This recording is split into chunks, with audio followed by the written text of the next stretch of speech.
There you go. I guess I need to join your group.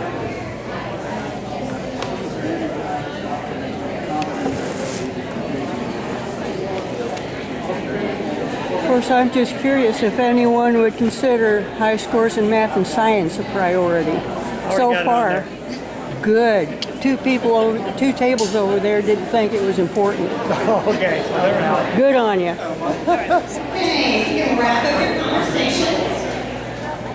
So one thing that I failed to mention that I want to make sure is that we have an opportunity to share out.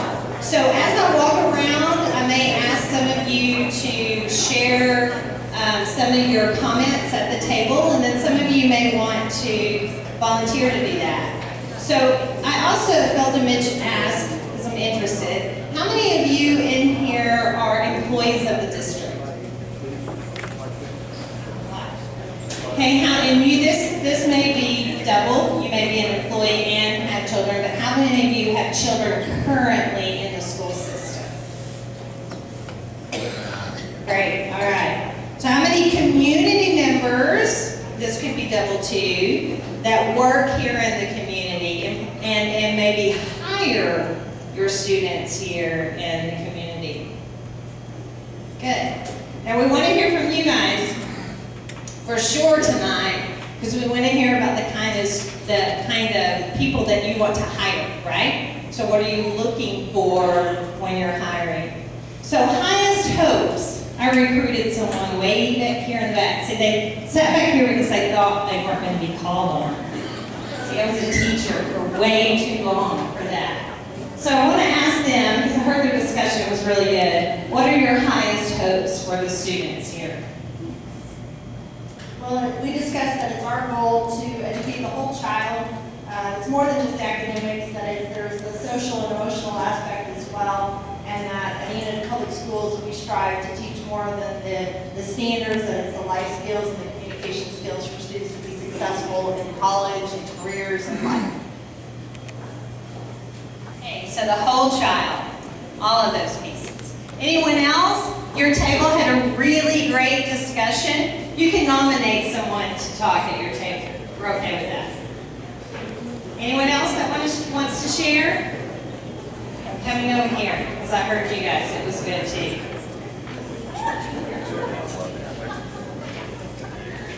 At our table, we talked first and foremost about our goals for our students are that when they leave Enid Public Schools, they are ready to be, first of all, responsible and productive citizens of our communities.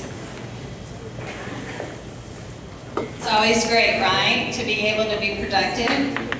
Like, how many of you want your children to live with you forever? Raise your hand. Couple. Usually you want them to go out on their own and be successful, right? Especially if you've had a 13-year-old. So, okay. So what we want to get to then, why do we start with that? Why do we start asking that end result question? Because we want to know what it is, what your goals are, and so that we can make sure that the things that we're doing will be in place in order for these things to happen that you just recorded. That's a big Covey principle, right? To begin with the end in mind. So the purpose of education, this is our next segment, and I have a video here, just a quick video for you to watch to think about. So the purpose of education, since I was in school, which was a few years ago, actually I'm still in school, but in grade school, that might be disheartening for some of you that are here. I'm still in school, and I'm 50. But lifelong learner, right? But one thing that we want you to think about is, what is the purpose of education, and has that changed? And if the purpose of education has remained steadfast, which it truly has since the beginning, but what does the context of education look like? Is that the same? So is it the same as when I was in school, the expectations in the world, in the workforce, is that the same? Or has that changed? So it's just something for you guys to think about.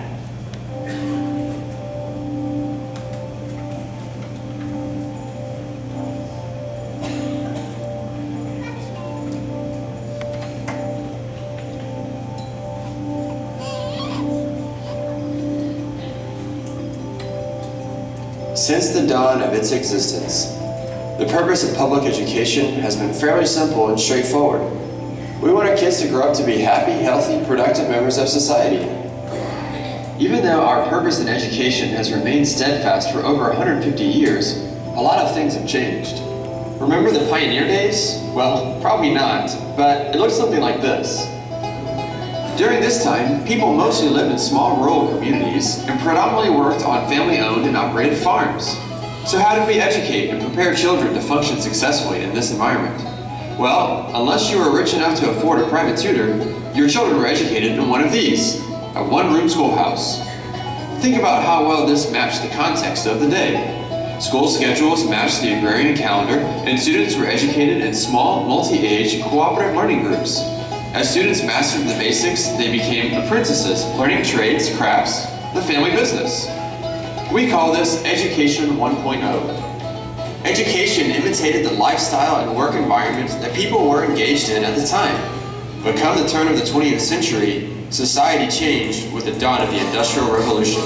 In a very short amount of time, the living and work environment of our society quickly changed. People began to flock to major urban epicenters where jobs and commerce were widely available. New inventions and modes of transportation meant the rapid expansion of our economy. No longer were people working in fields and family trades, but instead in manufacturing plants and assembly lines. So what did we do to prepare young people to meet the needs of the day? We created an industrial model of schooling. Education 2.0. If most people worked in this environment, then it made sense that we teach them in this one. In order for students to be successful in the industrial age, they needed to learn how to master repetitive tasks and how to do solitary work in a group setting. They needed to learn how to work in allotted segments of time and how to follow instructions from a manager who valued the quantity of work produced. It was an efficient model that perfectly met the needs of society. Everyone was expected to learn in the same place, at the same time, at the same rate, and in the same way. Today we find ourselves in a time very different than the days of the Industrial Revolution. The context of society, and in turn education, has rapidly changed. Most of us don't work in factories or on assembly lines, and yet our classrooms still look like this. Things are changing, and changing fast. Technology is advancing so fast that in just a few short years from now, we'll probably be laughing about how archaic smartphones were, the same way that we laugh about 8-track players and VCRs. There is little about our world that resembles the world of Education 2.0, and as great as technological advances are, it may not be enough to put a laptop or tablet in front of every student and continue to teach them as if we were preparing them for an assembly line. After all, a vast majority of employers surveyed identified collaboration, creativity, communication, and critical thinking as very important skills. Unfortunately, only about 1/4 of job seekers were rated as excellent in the skills employers believe are most important. Perhaps it's time we ask ourselves if Education 2.0 still prepares young people to be happy, healthy, productive members of society. The context of our society is rapidly changing, but the purpose of education remains the same as it's always been. Today, our job is to educate young people to be successful in the 21st century, because it may not be too long from now that your morning commute looks more like this.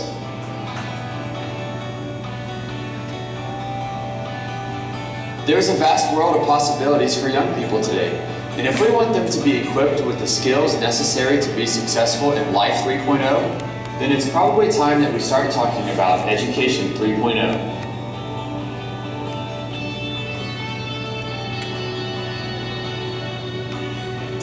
Okay, so we want to talk about that Education 3.0 and the things that you guys find important.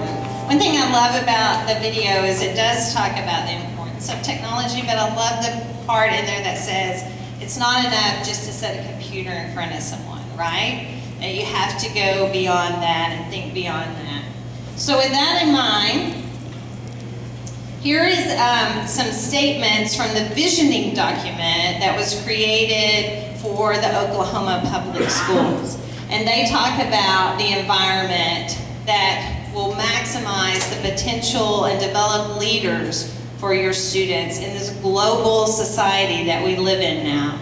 Because we know our students aren't competing just with their next door neighbors any longer, or nor are they just competing with people in Oklahoma, but they are competing internationally. So what skills, I want you to be thinking about that, are needed for our students as we go through this 21st century.